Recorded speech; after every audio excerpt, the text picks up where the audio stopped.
Halo! Sa video na ito, ipapakita ko kung paano gamitin ang Binance mula simula hanggang dulo.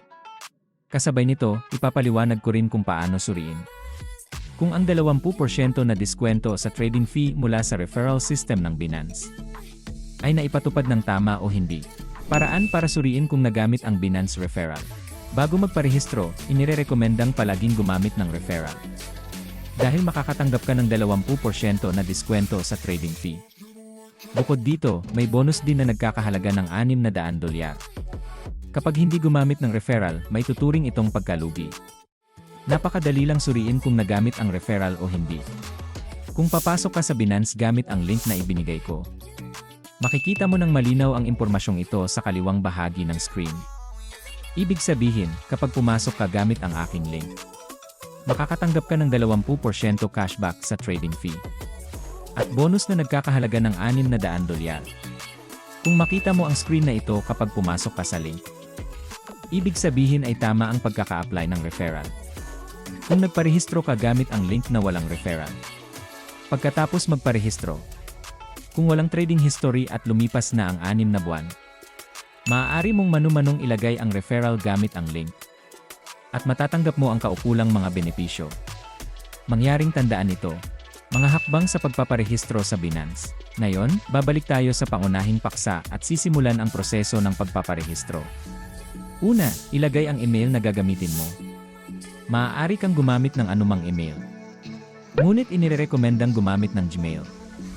Dahil ang mga abiso sa trading at deposit withdrawal ay ipapadala sa email na ito. Mas maginhawa kung email na madalas mong check ang gagamitin.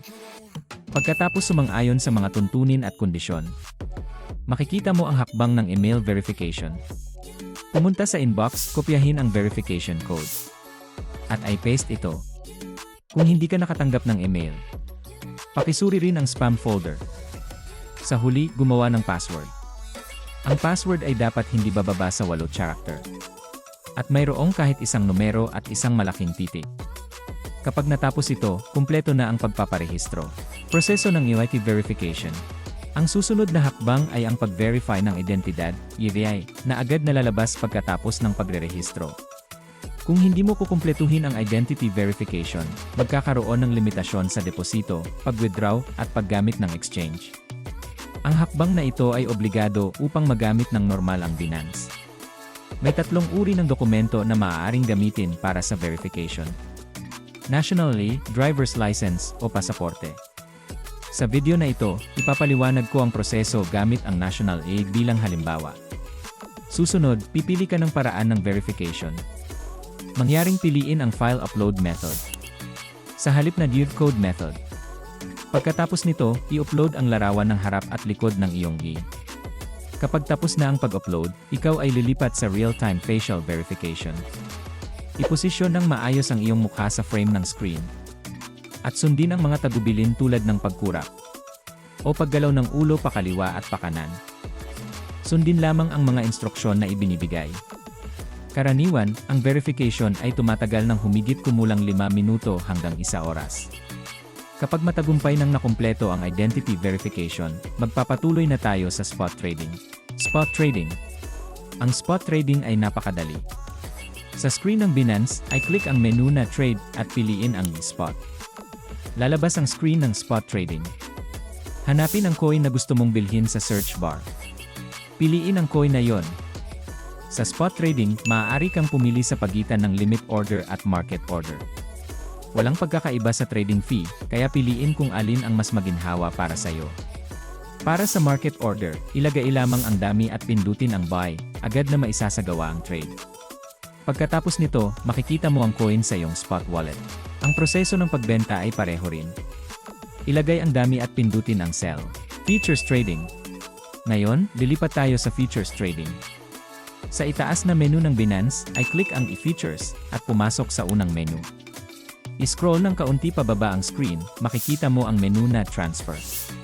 Ang futures trading ay gumagamit ng hiwalay na wallet mula sa spot kaya kailangan mong maglipat ng pondo mula sa spot wallet papunta sa futures wallet. Itakda ang transfer bilang spot futures, ilagay ang halagang nais mong i-trade. At pindutin ang confirm. Agad na makukumpleto ang transfer. Kapag gusto mong mag-withdraw ng pondo, ibalik muna ang asset mula Futures Wallet papuntang Spot Wallet at saka mag-withdraw.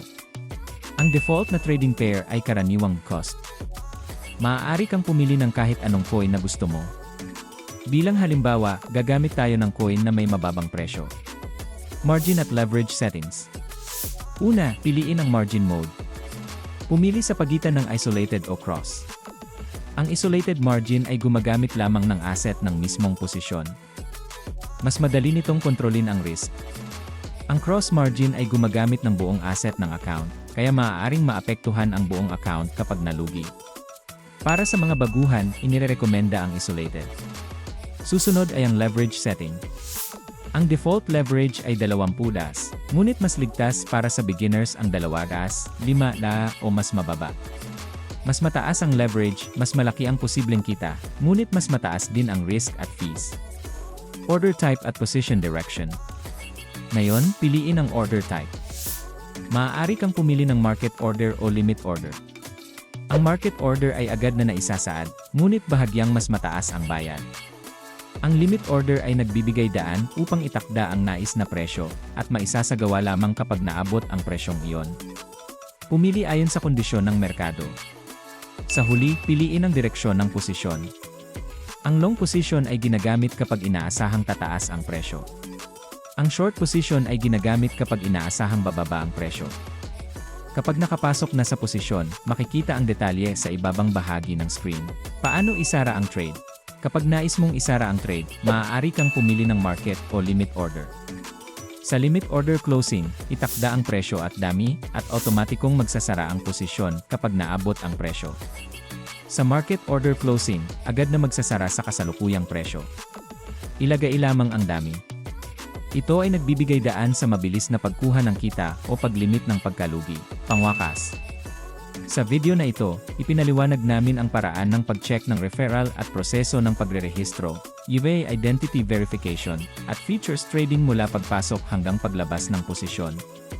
Sa una, maaaring mukhang medyo mahirap, ngunit kapag nasubukan mo ito ng ilang beses, madali mo na itong masasanay. Kung nakatulong ang video na ito, mangyaring mag-subscribe at mag-like. Salamat!